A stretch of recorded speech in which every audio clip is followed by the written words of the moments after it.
प्राचीन काल में उज्जैन को अवंतिका कहा जाता था। यह नगर ज्ञान, तप और धर्म का केंद्र था। यहाँ के राजा धर्मप्रिय थे, पर समय के साथ मनुष्य का स्वभाव बदलता है। एक राजा ऐसा भी आया जिसे अपने बल, वैभव और सत्ता पर अत्यधिक घमंड हो गया। उसने यह मान लिया कि वह अजेय है, कि समय भी उसका कुछ नहीं बिगाड़ सकता। राजा ने धर्म को तज दिया, प्रजा पर अत्याचार बढ़ने लगे। तभी नगर में अनहोनी घटनाएं होने लगीं। फसलें सूखने लगीं, रोग फैलने लगे और लोगों के मन में भय बस गया। प्रजा समझ गई, काल रुष्ट है। महाकाल का आह्वान एक साधारण ब्राह्मण ने क्षिप्रा तट पर शिव की कठोर तपस्या शुरू की। दिन रात केवल एक ही मंत्र गूंजता रहा, मह शिवाय। तीसरे प्रहर जब भस्म आरती का समय आया, आकाश में गर्जना हुई, धरती कांप उठी। तभी गर्भगृह में स्थित शिवलिंग से एक तेजस्वी प्रकाश फूटा। स्वयं महाकाल प्रकट हुए, भस्म से विभूषित शरीर, जटाओं में गंगा, हाथ में त्रिशूल और दृष्टि ऐसी मानो समय को रोक दे। महाकाल ने कहा, जो काल को चुनौती देता है, उसका अंत निश्चित है। राजा कांप उठा, उसका अहंकार चूर हो गया। उसने महाकाल के चरणों में शीश झुका दिया। उज्जैन में फिर से शांति लौट आई।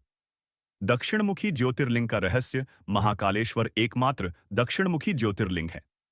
दक्षिण दिशा यम और मृत्यु की दिशा मानी जाती है, पर महाकाल दक्षिणमुखी होकर यह संदेश देते हैं, मृत्यु भी शिव के अधीन है।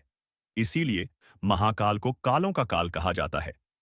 12 ज्योतिर्लिंगों की दिव्य यात्रा। शिव केवल उज्जैन में ही नहीं, बल्कि पूरे भारत में ज्योतिर्लिंग रूप में विराजमान है। सोमनाथ, गुजरात, जहां चंद्रमा को पुनः जीवन मिला।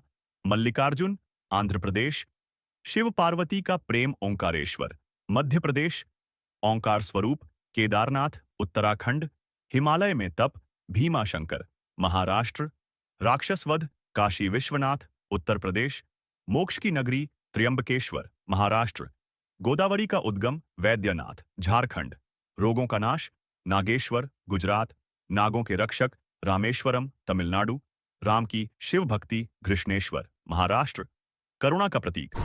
पर इन सब में भी महाकाल अलग है। महाकाल का संदेश। महाकाल हमें सिखाते हैं, जीवन क्षणभंगुर है, अहंकार क्षणिक है, केवल भक्ति और सत्य ही शाश्वत है। जो महाकाल को समझ ले, वह मृत्यु से नहीं डरता। कथा का अंत नहीं, आरंभ आज भी। हर सुबह उज्जैन में जब भस्म आरती होती है, तो ऐसा लगता है मानो समय कुछ क्षणों के लिए थम गया हो। महाकाल जागते हैं और संसार चलता रहता है। हर हर महादेव।